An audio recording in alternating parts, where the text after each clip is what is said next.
ನಮಸ್ಕಾರ, ನಾನ್ ಶರ್ಮಿತಾ ಶೆಟ್ಟಿ. ಸಿಎಂ ಹಾಗೂ ಮಾಜಿ ಸಿಎಂ ನಡುವೆ ಬಿಟ್ ವಾರ್ ನಡೀತಾ ಇದೆ. ಸಿಎಂ ತನಿಖೆ ಹೇಳಿಕೆಗೆ ಸಿದ್ದರಾಮಯ್ಯ ತಿರುಗೇಟ್ ಕೊಟ್ಟಿದ್ದಾರೆ. ಇಷ್ಟು ದಿನ ಸುಮ್ಮನಿದ್ದು ಯಾಕೆ ಅಂತ ಪ್ರಶ್ನೆಯನ್ನ ಮಾಡಿದ್ದಾರೆ. ಮೊನ್ನೆ ಈ ಬಹಿರಂಗ ಪ್ರಚಾರ ಸಂದರ್ಭದಲ್ಲಿ ಉಪಚುನಾವಣೆಯಲ್ಲಿ ನಿಂತ್ಕೊಂಡು ಬಿಟ್ ಕಾಯಿನ್ ದಂಧೆ ಬಗ್ಗೆ ಸಿದ್ದರಾಮಯ್ಯ ಅವರು ಪ್ರಸ್ತಾಪ ಮಾಡಿದ್ರು. ಇದರಲ್ಲಿ ಪ್ರಭಾವಿಗಳಿದ್ದಾರೆ, ಈ ಬಗ್ಗೆ ಸಮಗ್ರ ತನಿಖೆ ಆಗಬೇಕು ಅಂತ ಸಿದ್ದರಾಮಯ್ಯ ಹೇಳಿದ್ರು. ನಿನ್ನೆನೂ ಆ ವಿಚಾರ ಪ್ರಸ್ತಾಪ ಮಾಡಿದ್ರು, ಇವತ್ತು ಮಾಡಿದ್ದಾರೆ. ಅವರ ಆರೋಪ ಏನು ಅಂದ್ರೆ, ಈಗ ಬಿಜೆಪಿ ಸರ್ಕಾರ ಏನಿದೆ ಕೆಲವರನ್ನ ರಕ್ಷಿಸೋ ಕೆಲಸ ಮಾಡ್ತಿದೆ ಅಂತ ಗಂಭೀರವಾದಂತ ಆರೋಪ ಮಾಡಿದ್ರು. ಇಡಿಗೆ ರೆಫರ್ ಮಾಡಿದಾಗ ಈಗ ಸಿಎಂ ಬೊಮ್ಮಾಯಿ ಅಂತ ಹೇಳ್ತಾ ಇದ್ದಾರೆ, ಇಡಿಗೆ ರೆಫರ್ ಮಾಡಿದೀವಿ ಅಂತ. ಹಾಗಿದ್ರೆ ಇಷ್ಟು ದಿನ ಯಾಕೆ ಈ ಬಗ್ಗೆ ಮುಚ್ಚಿಟ್ರು ಅಂತ ಪ್ರಶ್ನೆಯನ್ನ ಮಾಡಿದ್ದಾರೆ ಹುಬ್ಬಳ್ಳಿಯಲ್ಲಿ ಸಿದ್ದರಾಮಯ್ಯ. ಅದೆಲ್ಲ ತನಿಖೆ ನಡೆದಿದೆ. ಇಲ್ಲಿ ರಾಜ್ಯ ಮಟ್ಟದಲ್ಲಿ ತನಿಖೆ ಮುಗಿದು ಇಡಿಗೆ ಮತ್ತು ಸಿಬಿಐಗೆ ನಾವೇ ರೆಫರ್ ಮಾಡಿದ್ದೇವೆ. ತನಿಖೆ ಮುಂದುವರಿತದೆ. ಯಾರು ಕೂಡ ಅದರಲ್ಲಿ ಕೈ ಹಾಕೋದಾಗ್ಲಿ ಭಾಗವಹಿಸೋದಾಗಲಿ ಅವಕಾಶ ಇಲ್ಲ. ಯಾವ್ದಾದ್ರು ಇದ್ರೆ ಹೇಳಿ, ತನಿಖೆ ಮಾಡ್ತೀವಿ. ಅದೆಲ್ಲ ತನಿಖೆ ನಡೆದಿದೆ. ಇಲ್ಲಿ ರಾಜ್ಯ ಮಟ್ಟದಲ್ಲಿ ತನಿಖೆ ಮುಗಿದು ಇಡಿಗೆ ಮತ್ತು ಸಿಬಿಐಗೆ ನಾವೇ ರೆಫರ್ ಮಾಡಿದ್ದೇವೆ. ತನಿಖೆ ಮುಂದುವರಿತದೆ. ಯಾರು ಕೂಡ ಅದರಲ್ಲಿ ಕೈ ಹಾಕೋದಾಗ್ಲಿ ಭಾಗವಹಿಸೋದಾಗಲಿ ಅವಕಾಶ ಇಲ್ಲ. ಯಾವ್ದಾದ್ರು ನಮಗೆ ಮಾಹಿತಿ ಇದೆ, ಕೆಲವು ಪ್ರಭಾವಿ ವ್ಯಕ್ತಿಗಳಲ್ಲಿ ಇದ್ದಾರೆ ಅಂತ ಮಾಹಿತಿ ಇದೆ. ಅದರಿಂದ ಅದನ್ನ ಮುಚ್ಚಾಕ್ತಕ್ಕಂಥ ಪ್ರಯತ್ನವನ್ನ ಕೇಂದ್ರ ತನಿಖಾ ಸಂಸ್ಥೆಯವರು ಮಾಡ್ತಾ ಇದ್ದಾರೆ ಅಂತೇಳಿ ನನಗೆ ಮಾಹಿತಿ ಇದೆ. ಆದ್ರಿಂದ ಯಾರಿಗೂ ರಕ್ಷಣೆ ಕೊಡಬಾರದು, ಯಾರನ್ನು ಮುಚ್ಚಾಕ್ತಕ್ಕಂಥ ಕೆಲಸ ಮಾಡಬಾರದು. ತಪ್ಪಿತಸ್ಥರಿಗೆ ಶಿಕ್ಷೆ ಆಗಬೇಕು. ಯಾರೇ ತಪ್ಪಾಗಿರಲಿ, ಯಾರೇ ಪ್ರಭಾವಿ ವ್ಯಕ್ತಿ ಇರಲಿ, ಅವ್ರಿಗೆ ಶಿಕ್ಷೆ ಮಾಡಬೇಕು ಅಂತ ಹೇಳಿದ್ದೀನಿ. ನಾವೇ ಐಟಿ ಮತ್ತು ಇಡಿಗೆ ರೆಫರ್ ಮಾಡಿದ್ದೀವಿ ಅಂತ ಹೇಳ್ತಾರೆ ಸಿಎಂ. ಹಂಗಿದ ಮೇಲೆ ಇಷ್ಟು ದಿನ ಗಂಟೆ ಏನ್ ಮಾಡ್ತಾ ಇದ್ರು? ಇಡಿಗೆ ರೆಫರ್ ಮಾಡಬೇಕಂದ್ರೆ ದೇರ್ ಇಸ್ ಸಮಥಿಂಗ್ ಅಂತಲ್ವಾ? ಅದರಿಂದ ಅವರು ಅಷ್ಟು ದಿನದಿಂದ ಸುಮ್ಮನೆ ಇದ್ದು ಈಗ ಇಡಿಗೆ ರೆಫರ್ ಮಾಡಿದೀವಿ ಅಂತಂದ್ರೆ ಅದು ಇಲ್ಲಿವರೆಗೆ ಕೆಲವರಿಗೆ ರಕ್ಷಣೆ ಕೊಟ್ಟಿದ್ದಾರೆ ಅಂತ ಆಯ್ತಲ್ಲ. ಇನ್ನು ಬಿಟ್ ದಂಧೆ ಪ್ರಕರಣದ ತನಿಖೆ ನಡೀತಾ ಇದೆ. ಚುನಾವಣೆ ವೇಳೆ ಈ ರೀತಿ ಹೇಳಿಕೆಗಳು ಕೊಡೋದು ಸರಿಯಲ್ಲ ಅಂತ ಗೃಹ ಸಚಿವ ಆರಗ ಜ್ಞಾನೇಂದ್ರ ಹೇಳಿಕೆಯನ್ನ ಕೊಟ್ಟಿದ್ದಾರೆ. ಅವರು ಸಿಎಂ ಗೃಹ ಇಲಾಖೆ ನಿರ್ವಹಿಸಿದವರು, ಸಿಐಡಿ ತನಿಖೆ ನಡೀತಾ ಇದೆ ಅಂತ ಆರಗ ಜ್ಞಾನೇಂದ್ರ ಹೇಳಿದ್ದಾರೆ. ಇದರ ಜೊತೆಯಲ್ಲಿ ಯಾರನ್ನೂ ರಕ್ಷಿಸೋ ಮಾತೇ ಇಲ್ಲ ಅಂತ ಆರಗ ಜ್ಞಾನೇಂದ್ರ ಹೇಳಿದ್ದಾರೆ. ಇನ್ವೆಸ್ಟಿಗೇಷನ್ ಆಗ್ತಾ ಇದೆ, ಸಿಒಡಿ ಕಡೆಯಿಂದ ಆಗ್ತಾ ಇದೆ. ಹಾಗಾಗಿ ನಾನು ಈ ಸಂದರ್ಭದಲ್ಲಿ ನಿಮ್ಮ ಎದುರುಗಡೆ ಏನೇ ಸ್ಟೇಟ್ಮೆಂಟ್ ಮಾಡಿದ್ರು ಇನ್ವೆಸ್ಟಿಗೇಷನ್ಗೆ ತೊಡಕಾಗ್ತದೆ. ಹಾಗಾಗಿ ನಾನೇನು ಇದ್ರ ಬಗ್ಗೆ ಹೇಳೋದಿಲ್ಲ. ಆದರೆ ನಿಮಗೆ ಒಂದನ್ನು ನಾನು ಹೇಳಬಲ್ಲೆ, ನಮ್ಮ ಪೊಲೀಸರು ಇದನ್ನು ಬಹಳ ಗಂಭೀರವಾಗಿ ಪರಿಗಣಿಸಿದ್ದಾರೆ. ಇದರ ಇಡೀ ಮೂಲಕ್ಕೆ ಹೋಗಿ ಹುಡುಕ್ತಾ ಇದ್ದಾರೆ, ಜಾಲಾಡಿಸ್ತಾ ಇದ್ದಾರೆ. ಅದನ್ನು ಸದ್ಯದಲ್ಲೇ ಹೊರಗೆ ತರ್ತಾರೆ. ಚುನಾವಣಾ ಸಂದರ್ಭದಲ್ಲಿ ಯಾರ್ಯಾರ್ದೋ ಮುಖಾನ ಮಸ್ಕ್ ಮಾಡುವಂಥ ಕೆಲಸವನ್ನು ಅವ್ರು ಮಾಡಬಾರ್ದು. ಯಾಕಂದರೆ ಅವರೊಬ್ಬರು ರಾಜ್ಯದ ಮುಖ್ಯಮಂತ್ರಿಯಾಗಿ ಹೊಣೆಗಾರಿಕೆಯನ್ನು ನಿಭಾಯಿಸಿದವರು. ಈ ಸಂದರ್ಭದಲ್ಲಿ ನಮ್ಮ ಪೊಲೀಸ್ ಅಧಿಕಾರಿಗಳಿಗೆ ಫೋನ್ ಮಾಡಿ ನೇರವಾಗಿ ಹೇಳ್ಬೋದು, ನನಗೆ ಈ ರೀತಿ ಇನ್ಫಾರ್ಮೇಷನ್ ಇದೆ, ಹುಡುಕಬೇಕು ನೀವು ಅಂತ. ಯಾಕಂದ್ರೆ ಇದು ದೇಶದ ಆರ್ಥಿಕತೆಯ ಒಂದು ಪರಿಸ್ಥಿತಿ ಇದು. ಹಾಗಾದ್ರೆ ಬಿಟ್ ಕಾಯಿನ್ ತನಿಖೆಯಲ್ಲೂ ಗೊಂದಲ ಇದೆಯಾ? ಯಾವ ತನಿಖಾ ಸಂಸ್ಥೆಯಿಂದ ತನಿಖೆ ಆಗ್ತಿದೆ? ಸಿಎಂ ಒಂಥರ ಹೇಳಿಕೆ ಕೊಡ್ತಾರೆ, ಈ ಕಡೆ ನೋಡಿದ್ರೆ ಗೃಹ ಸಚಿವರು ಒಂಥರ ಹೇಳಿಕೆ ಕೊಡ್ತಾ ಇದ್ದಾರೆ ಈ ತನಿಖೆ ಬಗ್ಗೆ. ಅಂದ್ರೆ ತನಿಖಾ ಸಂಸ್ಥೆ ಇಲ್ಲಿ ಯಾವುದು ಈ ತನಿಖೆಯನ್ನ ಕೈಗೊಂಡಿದೆ ಅನ್ನೋದ್ರ ಬಗ್ಗೆ ಗೊಂದಲಗಳು ಏರ್ಪಟ್ಟಿರೋದು. ಇವರಿಬ್ಬರ ಹೇಳಿಕೆಯಲ್ಲೇ ತಾಳೆ ಆಗ್ತಿಲ್ಲ, ಗೊಂದಲ ಸೃಷ್ಟಿ ಆಗ್ಬಿಟ್ಟಿದೆ. ಸಿಬಿಐ ಅಂತ ಒಬ್ರು ಹೇಳ್ತಾರೆ, ಇಡಿ ತನಿಖೆ ಅಂತ ಸಿಎಂ ಹೇಳ್ತಾರೆ, ಈಗ ಸಿಐಡಿ ಅಂತ ಆರಗ ಜ್ಞಾನೇಂದ್ರ ಹೇಳ್ತಾ ಇದ್ದಾರೆ. ಒಬ್ಬೊಬ್ರು ಒಂದೊಂದು ರೀತಿ ಸ್ಟೇಟ್ಮೆಂಟ್ ಅನ್ನ ಕೊಡ್ತಿರೋದ್ರಿಂದ ಯಾವ್ದು ಸತ್ಯ ಹಂಗಾದ್ರೆ ಅನ್ನೋ ಕನ್ಫ್ಯೂಷನ್ ಕ್ರಿಯೇಟ್ ಆಗಿದೆ. ಅದೆಲ್ಲ ತನಿಖೆ ನಡೆದಿದೆ. ಇಲ್ಲಿ ರಾಜ್ಯ ಮಟ್ಟದಲ್ಲಿ ತನಿಖೆ ಮುಗಿದು ಇಡಿಗೆ ಮತ್ತು ಸಿಬಿಐಗೆ ನಾವೇ ರೆಫರ್ ಮಾಡಿದ್ದೇವೆ. ತನಿಖೆ ಮುಂದುವರಿತದೆ. ಯಾರು ಕೂಡ ಅದರಲ್ಲಿ ಕೈ ಹಾಕೋದಾಗ್ಲಿ ಭಾಗವಹಿಸೋದಾಗಲಿ ಅವಕಾಶ ಇಲ್ಲ. ಯಾವ್ದಾದ್ರು ಇದ್ರೆ ಹೇಳಿ, ತನಿಖೆ ಮಾಡ್ತೀವಿ. ಅದೆಲ್ಲ ತನಿಖೆ ನಡೆದಿದೆ. ಇಲ್ಲಿ ರಾಜ್ಯ ಮಟ್ಟದಲ್ಲಿ ತನಿಖೆ ಮುಗಿದು ಇಡಿಗೆ ಮತ್ತು ಸಿಬಿಐಗೆ ನಾವೇ ರೆಫರ್ ಮಾಡಿದ್ದೇವೆ. ತನಿಖೆ ಮುಂದುವರಿತದೆ. ಯಾರು ಕೂಡ ಅದರಲ್ಲಿ ಕೈ ಹಾಕೋದಾಗ್ಲಿ ಭಾಗವಹಿಸೋದಾಗಲಿ ಅವಕಾಶ ಇಲ್ಲ.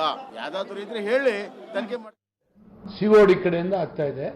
ಹಾಗಾಗಿ ನಾನು ಈ ಸಂದರ್ಭದಲ್ಲಿ ನಿಮ್ಮ ಎದುರುಗಡೆ ಏನೇ ಸ್ಟೇಟ್ಮೆಂಟ್ ಮಾಡಿದ್ರು ಇನ್ವೆಸ್ಟಿಗೇಷನ್ಗೆ ತೊಡಕಾಗ್ತದೆ. ಹಾಗಾಗಿ ನಾನೇನು ಇದ್ರ ಬಗ್ಗೆ ಹೇಳೋದಿಲ್ಲ. ಆದರೆ ನಿಮಗೆ ಒಂದನ್ನು ನಾನು ಹೇಳಬಲ್ಲೆ, ನಮ್ಮ ಪೊಲೀಸರು ಇದನ್ನು ಬಹಳ ಗಂಭೀರವಾಗಿ ಪರಿಗಣಿಸಿದ್ದಾರೆ. ಇದರ ಇಡೀ ಮೂಲಕ್ಕೆ ಹೋಗಿ ಹುಡುಕ್ತಾ ಇದ್ದಾರೆ, ಜಾಲಾಡಿಸ್ತಾ ಇದ್ದಾರೆ. ಅದನ್ನು ಸದ್ಯದಲ್ಲೇ ಹೊರಗೆ ತರ್ತಾರೆ. ಚುನಾವಣಾ ಸಂದರ್ಭದಲ್ಲಿ ಯಾರ್ಯಾರ್ದೋ ಮುಖಾನ ಮಸ್ಕ್ ಮಾಡುವಂಥ ಕೆಲಸವನ್ನು ಅವ್ರು ಮಾಡಬಾರ್ದು. ಯಾಕಂದರೆ ಅವರೊಬ್ಬರು ರಾಜ್ಯದ ಮುಖ್ಯಮಂತ್ರಿಯಾಗಿ ಹೊಣೆಗಾರಿಕೆಯನ್ನು ನಿಭಾಯಿಸಿದವರು. ಈ ಸಂದರ್ಭದಲ್ಲಿ ನಮ್ಮ ಪೊಲೀಸ್ ಅಧಿಕಾರಿಗಳಿಗೆ ಫೋನ್ ಮಾಡಿ ನೇರವಾಗಿ ಹೇಳ್ಬೋದು, ನನಗೆ ಈ ರೀತಿ ಇನ್ಫಾರ್ಮೇಶನ್ ಇದೆ, ಹುಡುಕಬೇಕು ನೀವು ಅಂತ.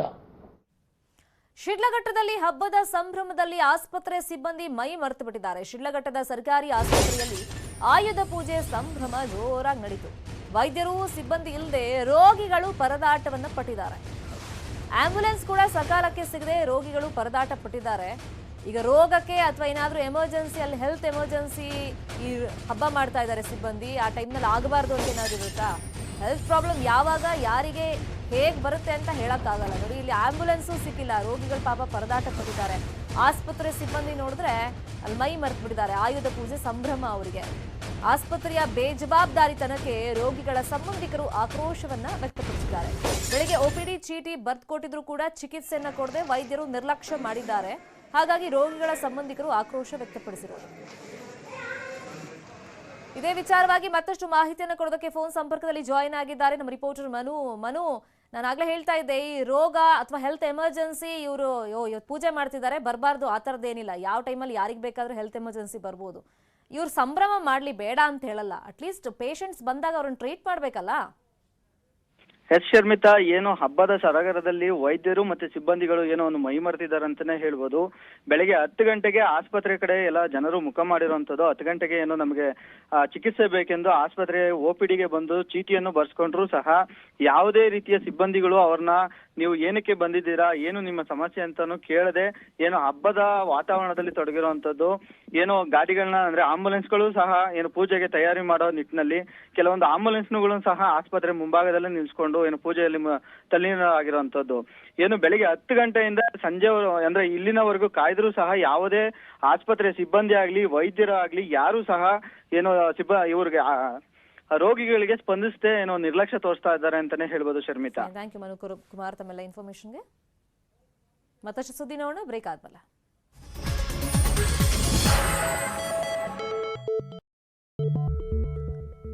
Welcome back. 2 ವರ್ಷಗಳ ನಂತರ ಶಾಲೆ ಶುರುವಾದ್ರೂ ಗೋಳು ಮಾತ್ರ ತಪ್ಪಿಲ್ಲ. ಮಕ್ಕಳು ಶಾಲೆಗೆ ಬಂದ್ರು ಶಿಕ್ಷಣ ಇನ್ನೂ ಮರೀಚಿಕೆಯಾಗಿ ಉಳಿದ್ಬಿಟ್ಟಿದೆ. ಶಾಲೆಯಲ್ಲಿ ಮಕ್ಕಳಿದ್ದಾರೆ, ಆದ್ರೆ ಮೇಷ್ಟ್ರೇ ಇಲ್ದಿದ್ರೆ ಹೆಂಗ್ ಹೇಳಿ? ರಾಜ್ಯದ ವಸ್ತು ಸ್ಥಿತಿಯನ್ನ ಬಿಚ್ಚಿಡ್ತಾ ಇದೆ ಚಾಮರಾಜನಗರ ಜಿಲ್ಲೆ. ಶಿಕ್ಷಕರ ಕೊರತೆಯಿಂದ ಗಡಿನಾಡು ಚಾಮರಾಜನಗರ ನರಳುತ್ತಾ ಇದೆ.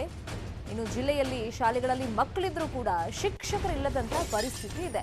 ಶಿಕ್ಷಕರ ಕೊರತೆ ಜೊತೆಗೆ ಶಿಥಿಲಾವಸ್ಥೆಯಲ್ಲಿ ಶಾಲೆಗಳಿವೆ. ಗಡಿ ಅಂಚಿನಲ್ಲಿರುವಂತ ಗ್ರಾಮದ ಮಕ್ಕಳಿಗೆ ಶಿಕ್ಷಣ ಅನ್ನೋದು ಈ ಎಲ್ಲ ಅವ್ಯವಸ್ಥೆಗಳಿಂದಾಗಿ ಮರೀಚಿಕೆ ಆಗ್ಬಿಟ್ಟಿದೆ. ಶಿಕ್ಷಕರಿಲ್ಲ, ಶಾಲೆ ನೋಡಿದ್ರೆ ಕಟ್ಟಡ ಸರಿ ಇಲ್ಲ, ಇದರ ಜೊತೆ ಸಾರಿಗೆ ವ್ಯವಸ್ಥೆನೂ ಸರಿ ಇಲ್ಲ. ದೃಶ್ಯದಲ್ಲಿ ಮಾರ್ಕ್ ಮಾಡಿ ತೋರಿಸ್ತಾ ಇದ್ದೀವಿ ನೋಡಿ, ಹೆಂಚೆಲ್ಲ ಹೆಂಗಾಗ್ಬಿಟ್ಟಿದೆ ಅಂತ. ಇನ್ನೊಂದು ಕಡೆ ಪಾಪ ಮಕ್ಕಳು ಬಂದಿದ್ದಾರೆ ಸ್ಕೂಲಿಗೆ, ಆದ್ರೆ ಶಿಕ್ಷಕರು ಇಲ್ಲ ಪಾಠ ಮಾಡೋದಕ್ಕೆ.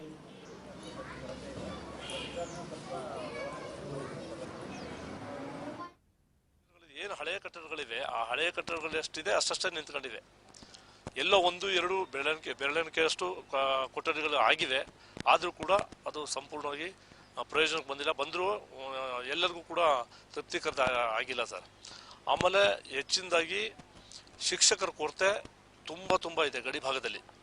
ಆ ಉನ್ನತ ಶಿಕ್ಷಣದ ಬಹಳ ಕೊರತೆ ನಮಗೆ. ಉನ್ನತ ಶಿಕ್ಷಣ ಹೇಗಪ್ಪ ಅಂದರೆ ಅರ್ಧನಾರೀಪುರದಿಂದ ಹೋಗಬೇಕಾದ್ರೆ 80 ಕಿಲೋಮೀಟರ್ ಸುಮಾರು PUCಗೆ ಹೋಗಬೇಕು, ಅಥವಾ ವೊಕೇಶನಲ್ ಎಜುಕೇಷನ್, ನರ್ಸಿಂಗು, ಅಥವಾ ಯಾವುದಾದ್ರು ಒಂದು ITI ಹೋಗಬೇಕು ಅಂದರೆ 60 ಕಿಲೋಮೀಟರ್ 80 ಕಿಲೋಮೀಟರ್ ಅರ್ಧನಾರೀಪುರದಿಂದ ಬರಬೇಕು. ಗೋಪಿನಾಥದಿಂದ 40 ಕಿಲೋಮೀಟರ್ ಕೊಳ್ಳೇಗಾಲ ಬರಬೇಕು. ಅಥವಾ ಹಾಸನಾಂಬೆ ದೇವಾಲಯದ ಗರ್ಭಗುಡಿ ಬಾಗಿಲು ಓಪನ್ ಆಗಿದೆ. ಮಧ್ಯಾಹ್ನ 12:18 ಶಾಸ್ತ್ರೋಕ್ತವಾಗಿ ಗರ್ಭಗುಡಿಯ ಬಾಗಿಲನ್ನ ತೆರೆಯಲಾಗಿದೆ. ಬನ್ನಿ ಮರ ಕಡಿದು ಉತ್ಸವಕ್ಕೆ ಚಾಲನೆಯನ್ನು ನೀಡಲಾಗಿದೆ. ತಳವಾರ ಮನೆತನದ ನರಸಿಂಹರಾಜ ಅರಸು ಬನ್ನಿ ಕಡಿದು ಚಾಲನೆ ಕೊಟ್ಟರು. ಸಚಿವರಾದ ಗೋಪಾಲಯ್ಯ, ಮಾಧುಸ್ವಾಮಿ, ಆದಿಚುಂಚನಗಿರಿ ಪೀಠಾಧ್ಯಕ್ಷ ನಿರ್ಮಲಾನಂದನಾಥ ಸ್ವಾಮೀಜಿ, ಹಾಸನ DC ಗಿರೀಶ್, SP ಶ್ರೀನಿವಾಸ್ ಗೌಡ ಸೇರಿದಂತೆ ಹಲವು ಗಣ್ಯರು ಈ ಸಂಭ್ರಮದಲ್ಲಿ ಪಾಲ್ಗೊಂಡಿದ್ರು. ವರ್ಷಕ್ಕೊಮ್ಮೆ ಹಾಸನಾಂಬೆ ದರ್ಶನ ಭಾಗ್ಯವನ್ನು ಕರುಣಿಸ್ತಾಳೆ. ನೂರಾರು ಭಕ್ತರು ದೇವಿಯ ದರ್ಶನವನ್ನ ಪಡ್ಕೊಂಡ್ರು. 1 ವರ್ಷದ ಹಿಂದೆ ದೇವಿಗೆ ಅಲಂಕರಿಸಿದ್ದ ಹೂವು ಬಾಡಿರಲಿಲ್ಲ, ದೀಪ ಕೂಡ ಆರಿರಲಿಲ್ಲ.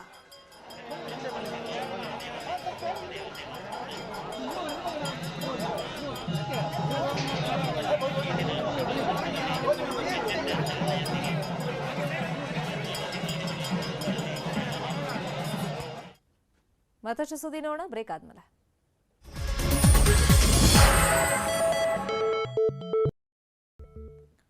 ವರ್ಷಗಳಿಂದ ಸಂತೋಷ್ ಕೈತ್ರೆ ಅಸಂಘಟಿತ ನೈರ್ಮಲ್ಯ ವಲಯದಲ್ಲಿ ಕೆಲಸ ಮಾಡ್ತಾ ಇದ್ದು ಸುರಕ್ಷಿತ ಪರಿಕರಗಳು ಇಲ್ಲದೆ ಚರಂಡಿ ಸ್ವಚ್ಛಗೊಳಿಸ್ತಾ ಇದ್ದಾರೆ, ಕಸ ಸಂಗ್ರಹ ಮಾಡ್ತಾ ಇದ್ದಾರೆ. ಇದು ಅತ್ಯಂತ ಕಡಿಮೆ ಸಂಭಾವನೆಯ ಕೆಲಸ ಹಾಗೂ ಅತ್ಯಂತ ಶೋಚನೀಯ ಪರಿಸ್ಥಿತಿ ಇದೆ. ಇವರು ಉತ್ತಮ ಉದ್ಯೋಗಕ್ಕೆ ಪ್ರಯತ್ನ ಪಟ್ಟಾಗ ವಿದ್ಯೆ ಇಲ್ಲದಿರೋದು ಅಡ್ಡಿಯಾಯಿತು. ಆದರೆ ಔರಂಗಾಬಾದ್ನ ವರ್ಲ್ಡ್ ಟಾಯ್ಲೆಟ್ ಕಾಲೇಜ್ ಇವರ ಬದುಕನ್ನೇ ಚೇಂಜ್ ಮಾಡಿದೆ. ಇದರ ಬಗ್ಗೆ ಮಾಹಿತಿ ಇಲ್ಲಿದೆ.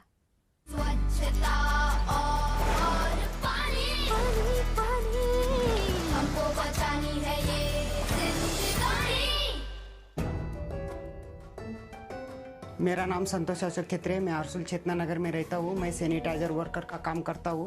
WTC में आने से पहले सर मैं ना किसी बात की सेफ्टी यूज़ नहीं करते थे।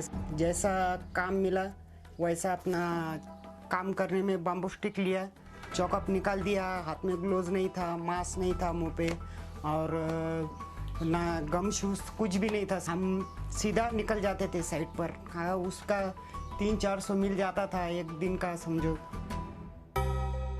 पर एक दिन ऐसी हमको मालूम चला कि वर्ल्ड टॉयलेट कॉलेज औरंगाबाद में आया है। अब कॉलेज ठीक है, पर वर्ल्ड टॉयलेट कॉलेज हमको मालूम नहीं था सर। अभी हम टॉयलेट कॉलेज में गए, फिर हमारे को वहाँ पर इतना पता चला कि अपना सेफ्टी कैसा यूज़ करना चाहिए और आप काम कैसा करते हो उसका हमको सब ट्रेनिंग मिला सर। वहाँ डिग्निटी किट मिला हमको।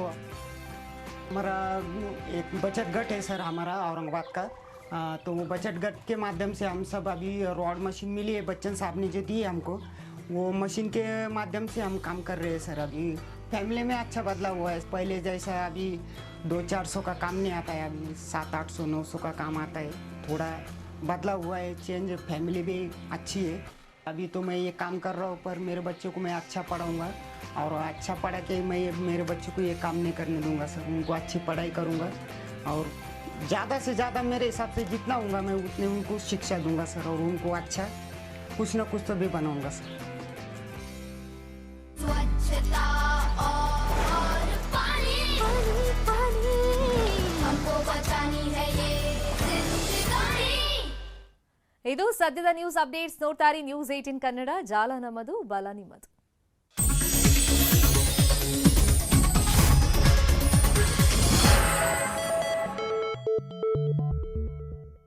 ಈ ವಾರ್ತೆಯ ಮುಖ್ಯಾಂಶಗಳ ಪ್ರಾಯೋಜಕರು